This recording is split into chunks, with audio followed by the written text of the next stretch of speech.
Welcome to Macmo Academy.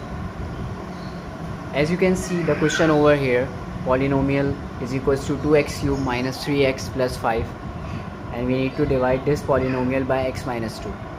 So as you know that when we divide two things, so after dividing there could be 0 remainder or there could be any other value in the remainder.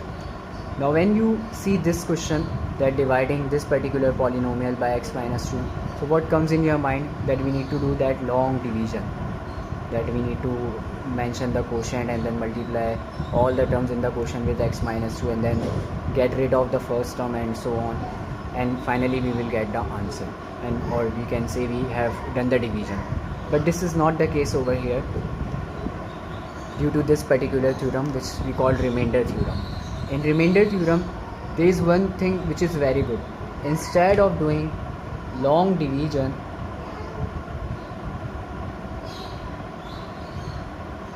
we will not do any long division due to this remainder theorem, but instead of that what will we do? By using this particular divisor which is x minus 2, we can say that x minus 2, so x is equals to 2. What we can do to actually do the division of this particular polynomial by x minus 2, we will place value of x is equals to 2 in place of x in this particular polynomial. So we will do t of 2. Now you see instead of x I have written 2, so now put 2 in place of all the x over here. So we will get 2 cube minus 3 multiplied by 2 plus 5. So after solving it we will get 2 cube is 8 minus 6 plus 5, and after completely solving it we will get 16 minus 6 10, and 10 plus 5 is 15. So this 15 is actually the remainder. This 15 is actually the remainder. So we get the remainder usually when we do the long division or division, but over here by using the remainder theorem we can do such small steps, such easy steps to get the remainder without doing any long division. So this is the advantage of using remainder theorem. So what actually the definition of remainder theorem is, let's see. That whenever we need to divide a polynomial by a polynomial of single degree like this, we just need to put the value of the variable in the given polynomial like this.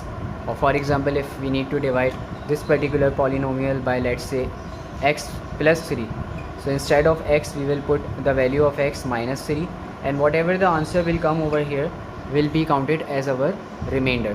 So without doing any long division we can easily divide two polynomials. But remember one thing, that in this particular case in remainder theorem we will do it when the degree of any polynomial is divided by the degree of single degree polynomial. Means you can see it is not written x square minus 2, x cube minus 2, it is written x power 1 minus 2. Similarly it is written x plus 3. So the power of the variable or the degree of the polynomial or which is divising, which is actually the divisor, is 1. So that's how we can apply remainder theorem over here. So this is how we will get the remainder. Now let's take another example. It's written find the remainder. So the type of the question could be like this as well. Sometimes the question will be like this, that divide this polynomial by this particular thing, or maybe the question will be like this, that find the remainder when 5x power 4 plus 2x cube minus x plus 8 is divided by x minus 1. So you will do the simple thing, that in place of x you will put the value of x 1. Now put this value of x equals to 1 in all the x over here. So we will get 5x power 4 means 5 1 power 4 plus 2x cube means 1 cube minus 1 plus 8. So you know that any power on the 1 will be 1. So 5 1s are 5, 2 1s are 2, minus 1 plus 8. So 7 minus 1 is 6, and 6 plus 8 is 14. So this is your remainder.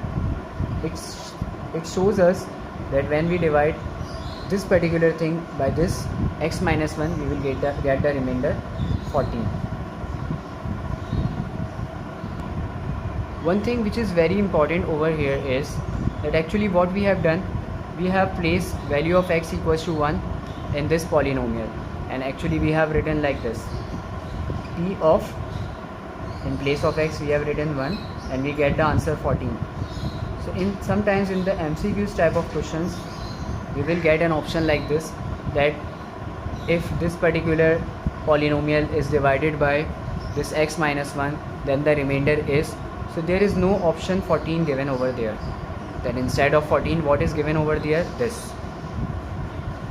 So this is very important thing, that they both are equal to each other, so we will call this as remainder as well, because after putting the value of x1, then we are getting this answer of remainder 14 now. That's why remainder could be in the options given as like this as well, p of 1. Like in the previous question also we have put the value of x2, so remainder was p of 2. So this is also the answer could be given in the MCQs. So you don't need to solve it completely, you just need to see over there that what is written over here and just change the sign of the value. Alright students, as we have seen in the previous two questions that the divisor is of degree up to 1, x minus 1, x plus 2, x minus 3, like this. But what will happen, how will we apply the remainder theorem when the divisor is of degree up to 2? For example, in this question it is written, find the remainder when x cube plus 2x square plus 3x plus 4 is divided by x square plus 1. So very important thing, that you will start your question in the same way, that you will find the value.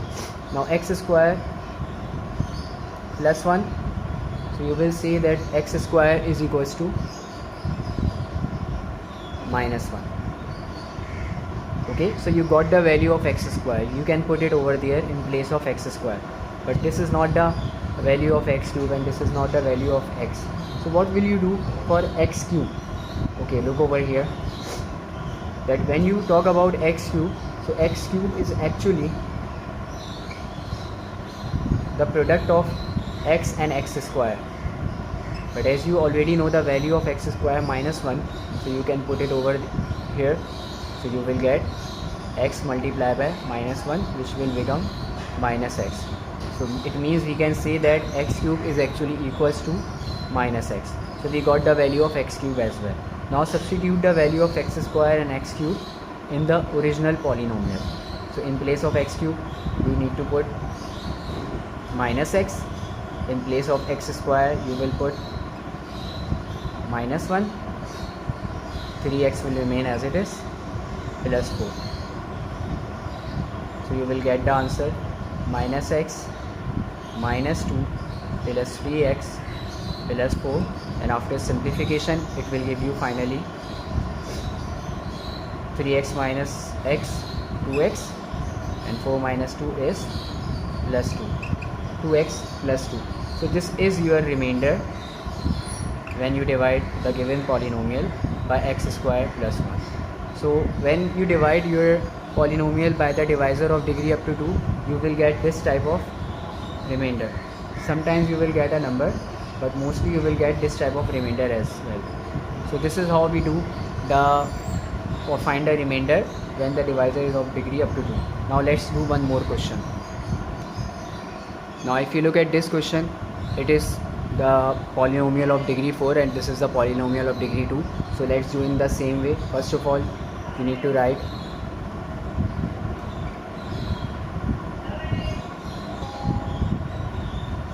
x square minus 1 is equals to 0, so x square is equals to 1. Now you got the value of x square.